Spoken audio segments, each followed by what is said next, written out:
que é amar a Deus sobre todas as coisas. E fica claro para que ninguém faça imagens de escultura, adorando aquela imagem como se fosse o seu Deus. Isso fica muito claro na doutrina católica.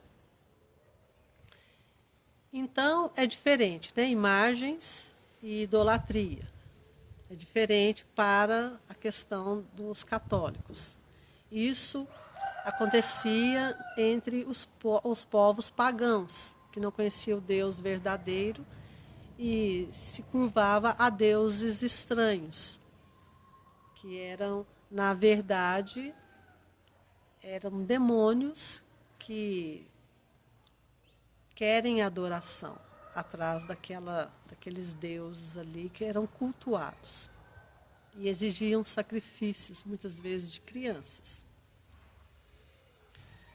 Mas voltando na questão do primeiro mandamento, que inclui tudo isso, nós vamos entender que tudo que é contra esse mandamento é um pecado mortal, porque vai diretamente contra a lei de Deus, que é uma matéria grave. Então, nós vamos entender que para amar a Deus, nós precisamos de 3 virtudes, chamadas virtudes teologais. Quais são elas? A fé, a esperança e a caridade. A fé é você crer em algo que ainda você não vê, mas você crê. Você crê que Deus é todo-poderoso. Você crê que Deus tem a capacidade para mudar as coisas que Ele quer mudar. Você crê que Ele fez os céus e a terra e todas as coisas que neles há. Isso é fé. Como que você peca contra a fé? Com a dúvida voluntária.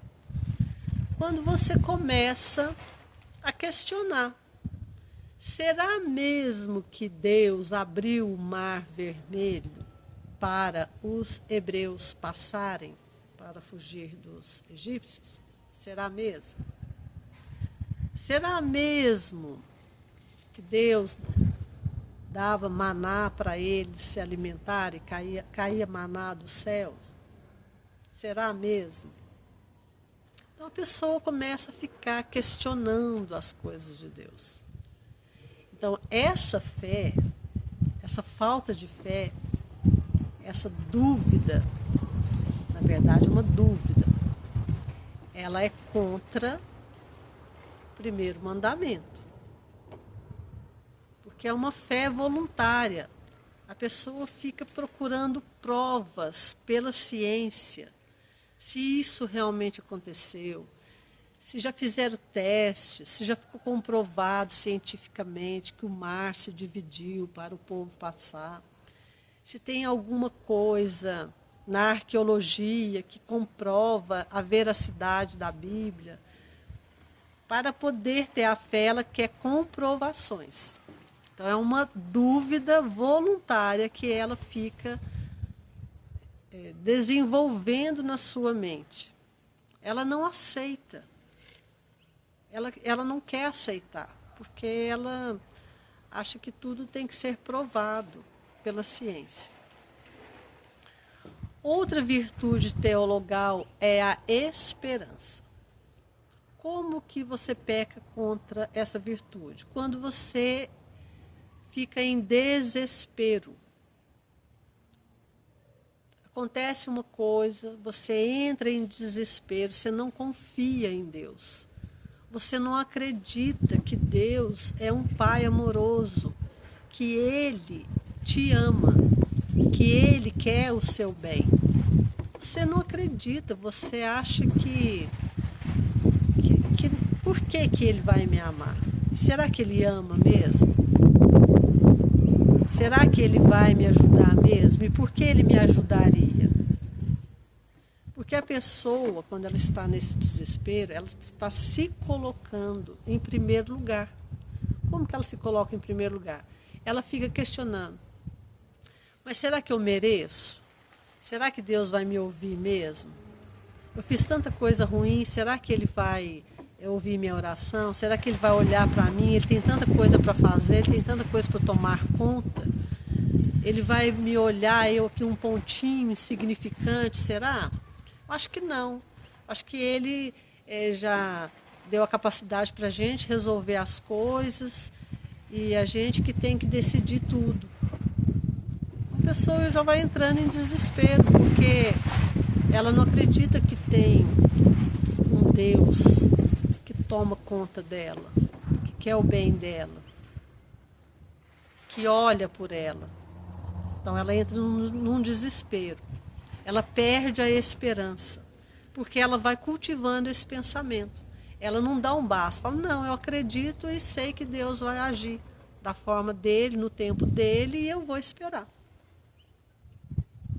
Né? Que a esperança é isso, você esperar em Deus, crendo que Ele vai fazer no tempo certo. Porque tem coisas que a gente precisa passar para aprender. Aprender o quê?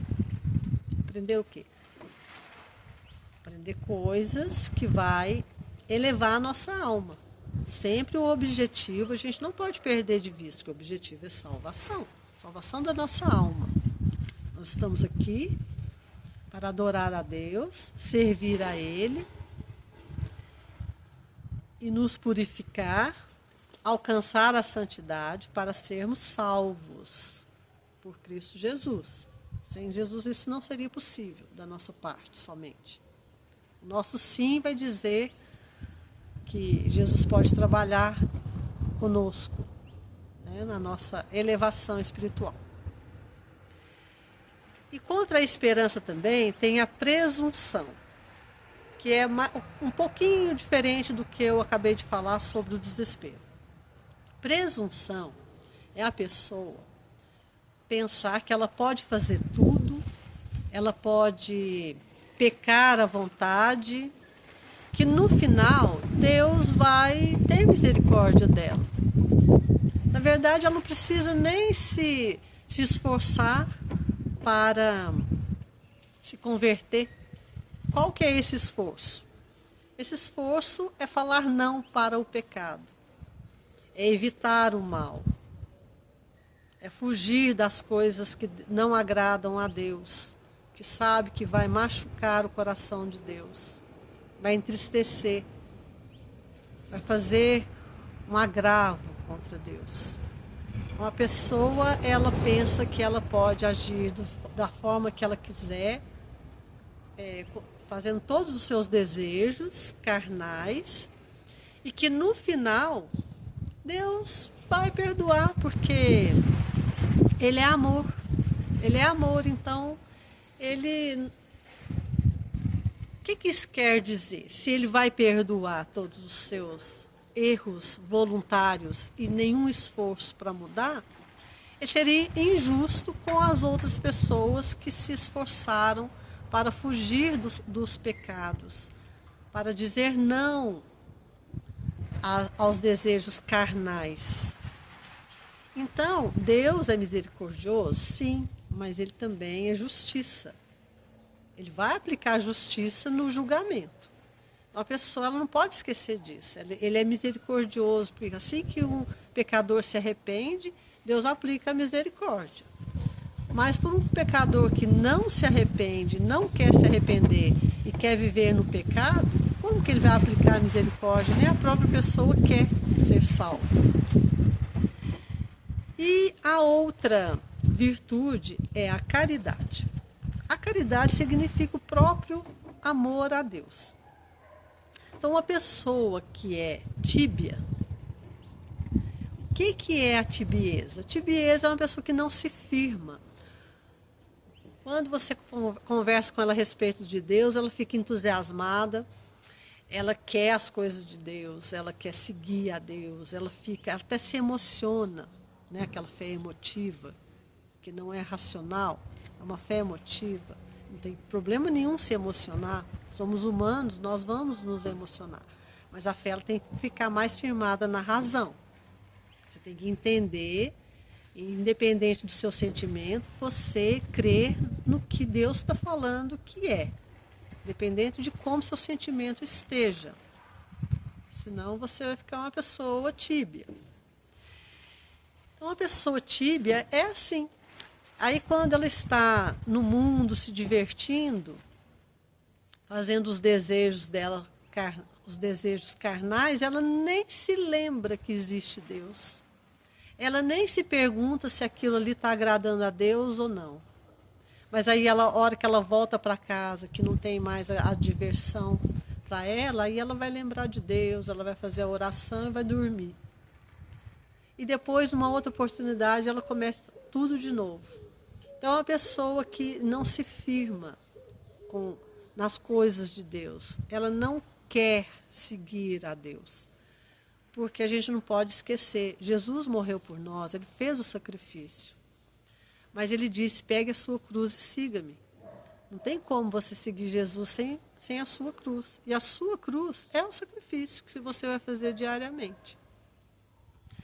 Então, como nós vimos também, contra a caridade é a assídia. Assídia é a preguiça espiritual de buscar as coisas de Deus, para aprender sobre Deus. Querer saber mais o que Deus pensa disso, o que Deus acha disso. Quando eu vou decidir algo na minha vida, se eu não busco, se eu tenho preguiça de buscar primeiramente a Deus, eu vou estar ferindo esse mandamento, eu estou indo contra a caridade, contra o amor a Deus. E outro pecado é o orgulho. O orgulho é aquela pessoa orgulhosa, é aquela pessoa que começa a questionar por que ela não pode pecar. Por que Deus proíbe os pecados? Por que Deus inflige as penas na pessoa para expiar aquela culpa, no sentido de... Não a culpa, porque a culpa Deus perdoa quando a gente pede perdão. Mas quando a gente vai expiar os agravos que a gente cometeu, então nós vamos desagravar aquilo que a gente fez, que feriu a Deus. Então isso significa que essas pessoas elas não aceitam. Elas ficam pensando, mas por que tem eu fazer isso? Não estou fazendo mal para ninguém. Tem gente que já falou isso muitas vezes. O que tem eu fazer determinada coisa? Eu não estou prejudicando ninguém, eu não estou falando mal de ninguém, eu não estou ferindo ninguém. Mas ela está ferindo a Deus. Porque Deus está falando que aquilo não pode fazer. Então a pessoa fica com raiva porque ela não pode fazer, porque ela não pode ir em determinado lugar, porque ela não pode andar com determinada pessoa. Ela acha que Deus está sendo muito cruel, muito exigente, que Ele está proibindo muita coisa. Mas quando Deus proíbe, Ele está nos salvando de nós mesmos. Porque essas atitudes que Deus não aprova são as atitudes que vai levar a pessoa numa separação de Deus eterna. E Ele sabe que a pessoa, no fundo, no íntimo dela, na alma dela, ela quer ir para Deus. Mas algo dentro dela luta contra isso. Então, assim, a alma dela quer Deus. Mas as atitudes dela aqui na terra que vai determinar se a alma volta para Deus ou não. Então, quando Deus proíbe determinadas coisas, é para o nosso bem. Então, o primeiro mandamento, amar a Deus acima de todas as coisas sem exceção. Tudo que a gente vai fazer, a gente tem que buscar conhecimento para ver se o que a gente vai fazer agrada ou desagrada a Deus. Aí sim a gente está cumprindo o mandamento de amar a Deus sobre todas as coisas. Então nós vamos ficar por aqui. E no próximo vídeo nós vamos falar sobre o segundo mandamento, que é não usar o nome do Senhor em vão. Então até mais. Eu espero que você